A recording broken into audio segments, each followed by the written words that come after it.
Hello students, after completing the characteristic of the laser beam, which is the uh, temporal coherence, we'll move towards the next one, which is the spatial coherence. Now in this, what you need to understand, this is the diagram first. This is for the electric field, okay, and over here we have a x-axis. So what you need to understand first, that consider, suppose these two identical waves, okay, traveling along the same direction, x-axis, but at at some distance from each other, okay. So at time t1, the electric field at p1, okay, is e1, okay, and at point p2 it is e2, okay. The phase difference between the two electric vectors is 0, fine. But after some time t2, the same two waves at p1, okay, is e1, and at p2 is e2, the second diagram, okay. So this we need to understand over here, that how in this case at some distance from each other, okay, the phase difference between them is 0, but after some time at t2, what is happening, that same two waves at p1 is e1 and p2 is e2, okay. What we are going to observe over here, we need to know exactly that the phase difference between them is still 0. So if the phase difference between the two electric vectors remains 0, okay, the phase difference between the two electric vectors remain 0 for all the times, then the waves are said to be spatially coherent. So that is the difference between what is called as the temporal coherence and the spatial coherence. Now one more definition I wanted to take, which is called as degree of non chromaticity. So in this, basically we are going to define what is called as zeta, okay. Now what is this zeta basically, or what is non chromaticity? So what we say usually, that light emitted by a laser is more monochromatic than that of the conventional sources, okay. So as no light source including laser is capable of producing absolute monochromatic light, okay, it's not possible. So one can get only better and better approximation to the ideal one. Ideal is exactly what they say, monochromatic means monochromatic, absolute, okay. So to check this more quantitatively of the degree of monochromaticity of light, what we need to do, characterize the spread in frequency of a line by the line width, okay. Line width will be given by delta nu. So therefore the degree of non-chromaticity of a wave is given by zeta is equal to delta nu by nu. Zeta is equal to delta nu divided by nu. What is this nu? Central frequency, okay. So this zeta is related to the coherence time tau and nu by the relation given by zeta is equal to 1 upon Tc into nu, okay. So what do you usually write? The value of Tc, okay. So I'll write that value will be C divided by Lc, okay, and this nu is nothing but C by lambda. So I'll write here C and this is lambda. So cancel C on both the sides, okay, and we get what I said, first Tc.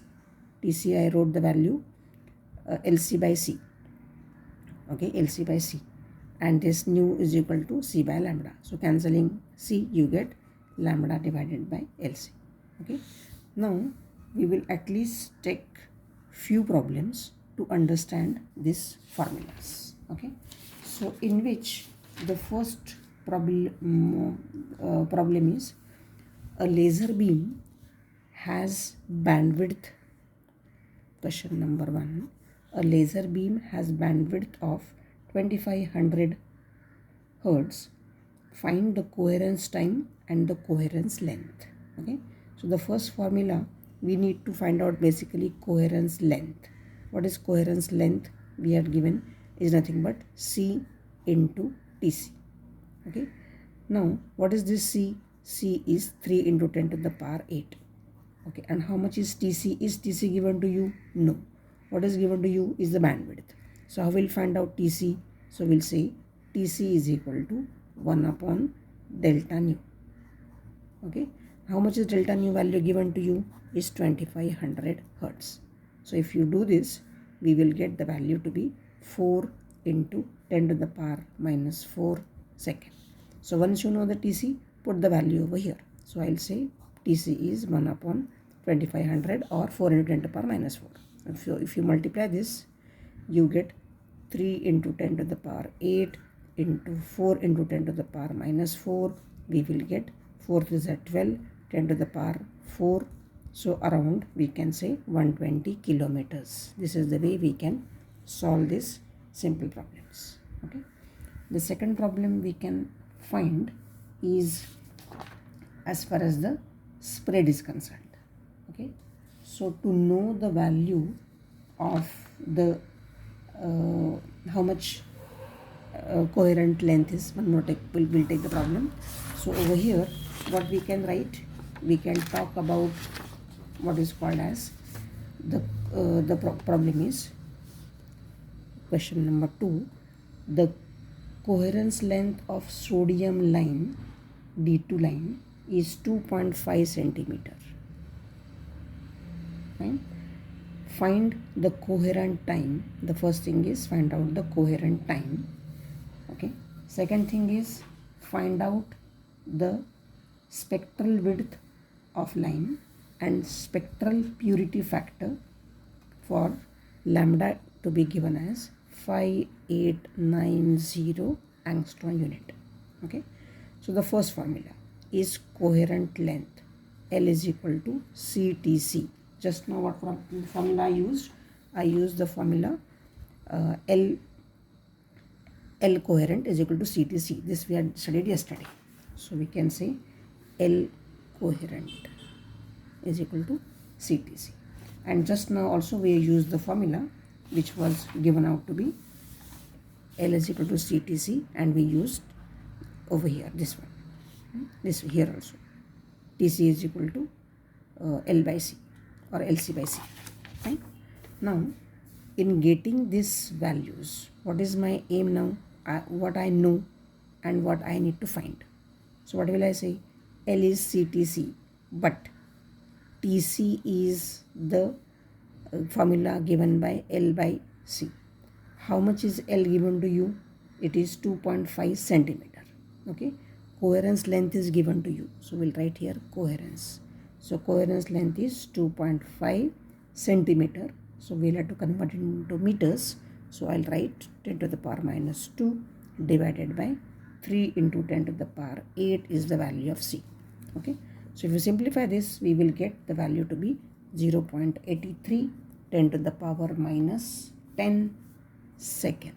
This is my TC. Fine. Coherent time. Now to get the spectral width, okay, to get the spectral width of the line, what is the formula I will be using? Spectral width is same as the line width. Okay, so spectral width is equal to line width is equal to delta lambda is equal to lambda square divided by L. Okay, how much is lambda given to you over here? 5890 angstrom unit. So 5890 angstrom unit bracket square divided by 2.5 into 10 to the power minus 2. So if you simplify this, we will get the spectral width to be around 0.138 into 10 to the power minus 10 meters. 0.138 into 10 to the power minus 10 meters. Verify this. Okay. And the third thing was asked is spectral purity. Now, to know the value of spectral purity factor, okay, we have to use the formula called as delta nu divided by nu. Okay. Now use the formulas whatever we have it. Okay. We know that the value of delta nu, okay, is given by 1 upon Tc. And what is Tc? Tc is LC, L coherent length divided by C. Fine. So this is nothing but C by L coherent length. Fine.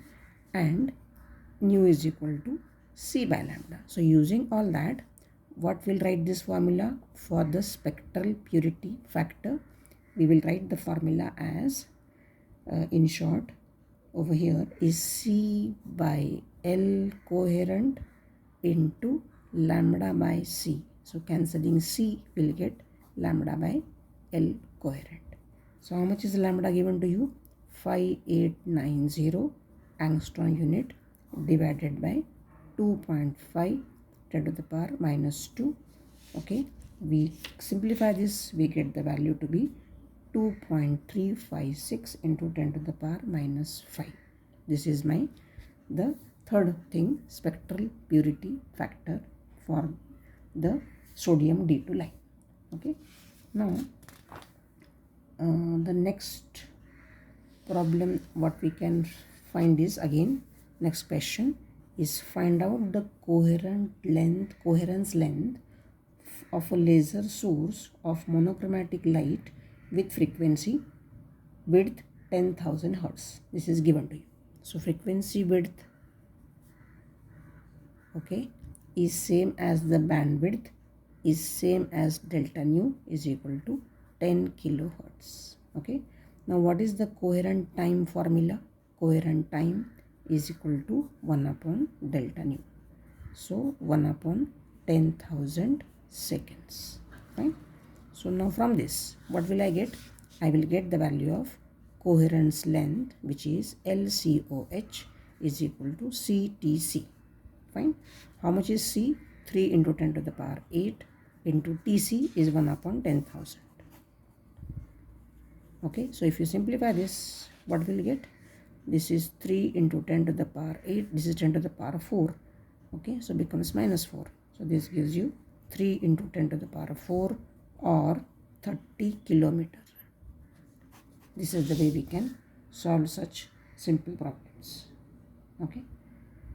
So I think in the next lecture I will be taking very important part, which is 3 things together, that is modes, then the Gaussian beam, its properties. Okay, all these things put together will complete our module 2. Okay, thank you very much.